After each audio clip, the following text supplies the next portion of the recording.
People have always thought that Jewish people had a lot of money. But where did this kind of talk come from? We know that Jews, like everyone else, have a middle class with a lot of money and a group of people with less money. So today, we're going to look closely at this way of thinking. Number 1. Judaism and money. Judaism doesn't see being poor as a sign of being good, like some other religions do. Instead, they think that everyone should avoid being poor and work to make their own money. This is a core belief that has led to good work habits and a sense that each person is responsible for making their own money. Giving it is also important to Jews. They think that 10 to 20% of wages should be given to religious and charitable groups. But they don't think it's right to depend on charity to get ahead or to become a burden on the community.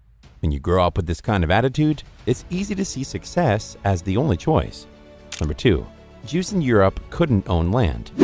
If you think that racism only became common during World War II, you're wrong.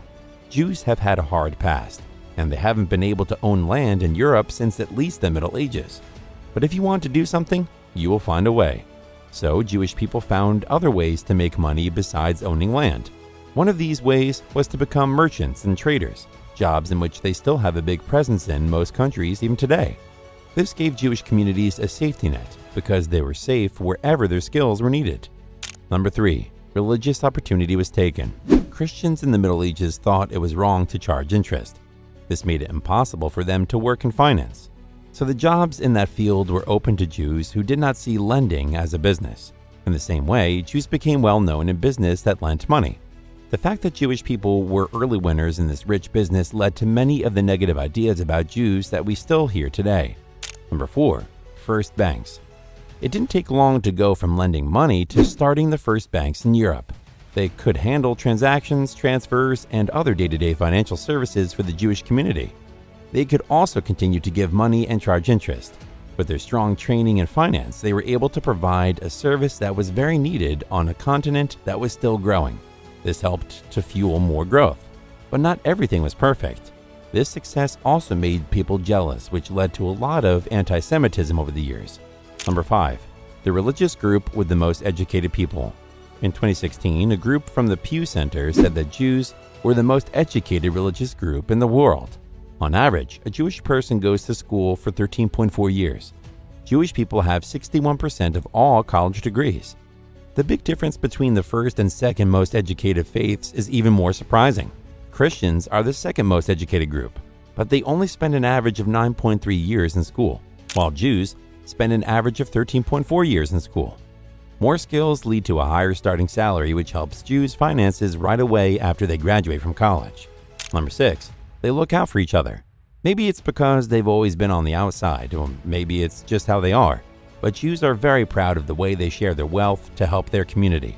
This idea that everyone should help each other is part of their philosophy and makes sure that everyone in the community gets the help they need to achieve. If someone starts a new business, people in the area will support it. If someone else gets into trouble, people in the community will try to help. Judaic law says that people who are poor should be treated with respect and cared for. Because of this strong focus on making the whole community better, even Jewish groups that were shunned have been able to make it through hard times by investing in each other. Wealth isn't just about getting more money, which is seen as vain. People see wealth as a way to help a group grow. Number 7. Their faith teaches them how to run a business well. How Jewish companies should work has been made clear by the Torah and by many Jewish philosophers, leaders, and writers. Based on these principles, there's no room at all for being dishonest. Ona, which means oppression in English, is the act of lying to, working together with, or setting prices against the customer. People think that ripping off the customer is like taking away their rights. Number 8. Natural at being strong and persistent. Even though Jews have had to deal with a lot of hard things, they've always been strong. It's part of who they are, and the attention stays on the spiritual and the useful. With this kind of determination and grit, giving up is not a choice. When things go wrong in business, which they do, people don't feel sorry for themselves. Instead, they act like shit. Jews are known for their determination, which helps them reach their goals. Perseverance means staying on a course of action or goal despite problems, setbacks, or feelings of giving up. Number 9. Teaching good money skills to people for generations. A lot of people didn't like what Jay-Z said about Jews in his song, The Story of O.J. You want to know what's more important than throwing away money at a strip club? Credit you ever wonder why Jewish people own all the property in America? This is how they did it. Many experts thought that it added to the idea that Jews have had some kind of global power over property and banks, but Jay-Z's supporters saw it as a shout-out to Jewish success and a hint to the black community to invest in each other and try similar business projects. No matter who you support, the Jewish community has a lot to be proud of when it comes to their financial and real estate understanding and market confidence. Number 10. Parents teach their kids how much money is worth. In many homes, it's considered rude to talk about money. Parents try to keep their kids safe by not letting them share. If they are having trouble with money or if they have a lot of money, it shows that it's okay to spend. Many Jewish parents teach their kids how to be smart with money by having them use 5 jars. Each jar has a sign that says tithe, giving an offering, saving, investing, or spending. Children get 10 shekels, and they put 1 in the tithe jar, 1 in the gift jar, 1 in the savings jar, 2 in the investment jar, and 5 in the spending jar. Every Sunday, the giving jar is opened. The tithe is opened at the end of the month. Tithe is Hebrew for tenth. The saving account is only opened in special events, and the investing account is only opened when the child is old enough to handle the money on his or her own. But the kids learn from their mistakes and take responsibility for the choices they make. Number 11. Wealth is well handled. Sages of the Talmud tells about the lives, world, and stories of 400 great rabbis. A great book to read is one by Mordecai Javutz. You can listen to it on Audible. It has many wise things to say, such as how to handle money with a spiritual focus. The book also talks about money and getting different jobs. Diversification means that money is spent in a way that does not put too much on one risk or product, but instead spreads it out to lower the risk. In the simplest terms, don't put all your eggs in one basket. Number 12. It's important to know people. We all know that networking opens doors and business chances, and that the only way to grow our business and wealth is to work with other people. People do business with honest people they know they can trust. There are many chances to meet people in the Jewish community. The Sabbath, the synagogue, and Jewish holidays all help people build business and personal ties that last. Number 13.